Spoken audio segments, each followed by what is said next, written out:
pretending to be the colonel's assistant. Yeah, right. Majda bodyguards were about as discreet as power hammers. Who knows Maraquita is gone? Detective Talon demanded. She spoke to Colonel Majda, which made 0 sense. How would Lavinda know? Lucas answered. No one is aware of her disappearance yet except the 4 of us. Light from the chandelier glinted on his silver hair. He was too young and too rich to be going gray. That metallic look had to be deliberate. The effect was gorgeous. So was he. The trophy husband, with his broad shoulders, narrow waist, and handsome face. Lavinda spoke coolly to Talon. Why does it matter who knows? She looked every bit a royal heir, with her dark coloring and aristocratic features.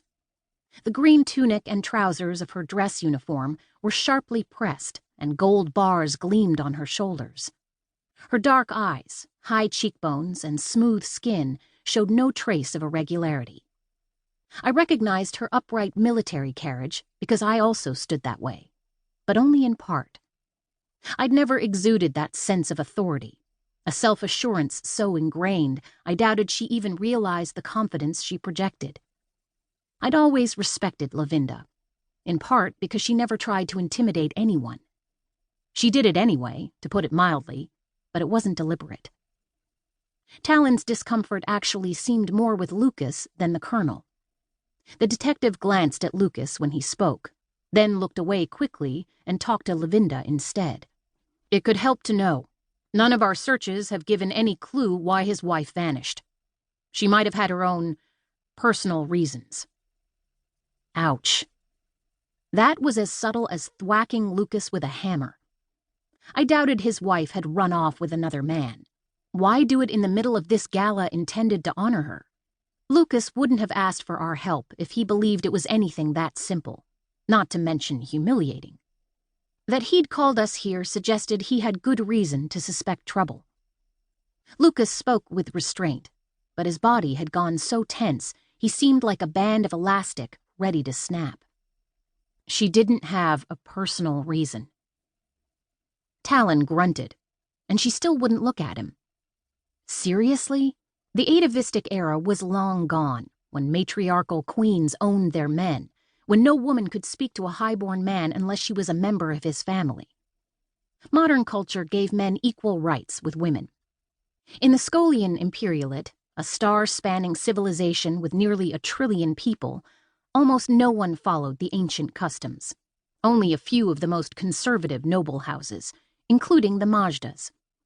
Since they cloistered their princes, hiding the prized fellows from the rest of the universe, some families among the highest society here followed similar customs. Although legally they couldn't get away with keeping their men in full seclusion, they weren't Majdas after all, they could still be ridiculously sexist. Lucas had asked us to come here, though, so I doubted he had any use for those barbaric constraints. I spoke directly to Lucas.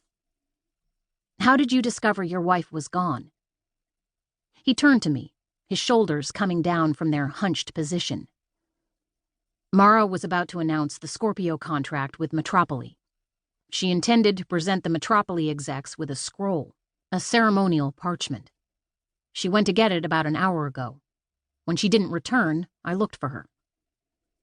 He raked his hand through his hair, messing it up, which revealed more than he knew. He didn't care about his appearance. He just wanted to know what the hell had happened to his wife. She wasn't in our room, he continued. The remains of the scroll were on the bed. It was ripped up like it had been caught in a fight. Talon frowned as if he were a lying child. Those ceremonial scrolls are museum pieces. For flaming sake, what was wrong with Talon?